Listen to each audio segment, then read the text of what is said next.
When you get a lot of leaves filling up your gutters and you get heavy rain, it'll overflow.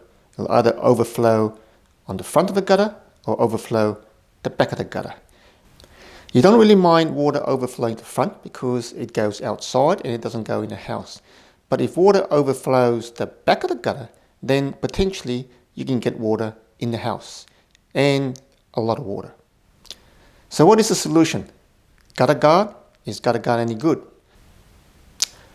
Gutter guard is never the fail-safe solution. If anything, it's just a compromise.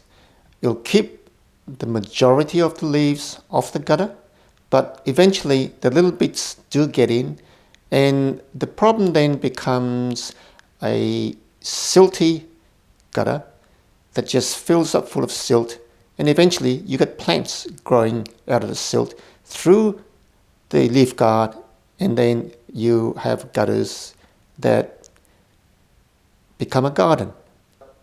Some roofs, when they specify leaf guard, only do the gutters. But as soon as you have valleys in there and you don't leaf guard the valleys, you've got a problem where the valley terminates into the gutter. Look at this one, for instance. Leaf guard's been put in to the gutter, nothing on the valleys.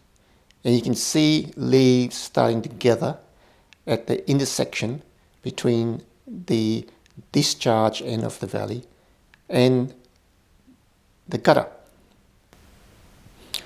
So you can see here where they've finished the leaf guard onto the valley, and they've decided to silicone the leaf guard onto the valley, which is the worst thing you can do, because what happens is that the silt builds up where the leaf guard has been sealed to the valley, and over time it just fills up full of silt, and the water's got nowhere to go when it comes down the valley, so it overflows the edge of the valley and into the eaves area, and then potentially into the house over the windows.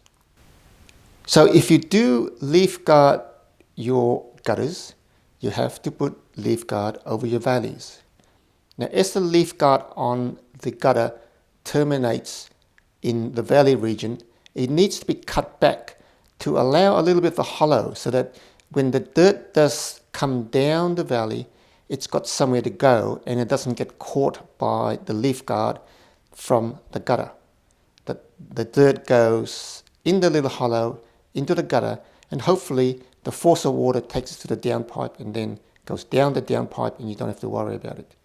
The leaf guard on the valley then goes over the top, and you get a functional system where leaves and dirt that do get in along the sides of the valley goes into the valley, and when it goes down and approaches the gutter, there's a little bit of an opening for it to continue and goes into the gutter, and you don't get the blockage at the base of the valley.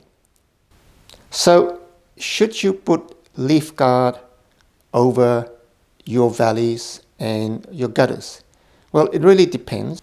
Leaf guard is not a permanent solution, it's a compromise. So you still need to allow for the fact that after a few years, you need someone to come out, take the leaf guard off, give the gutters a good clean. If the leaf guard is in a good condition, it can go back. Otherwise, you'll need new leaf guard. The best thing, obviously, is to engineer a solution where you've got gutters that will not overflow into the house. It'll overflow externally, whether the gutters are full of leaves or not, and then organize for the gutters to be cleaned on a regular basis.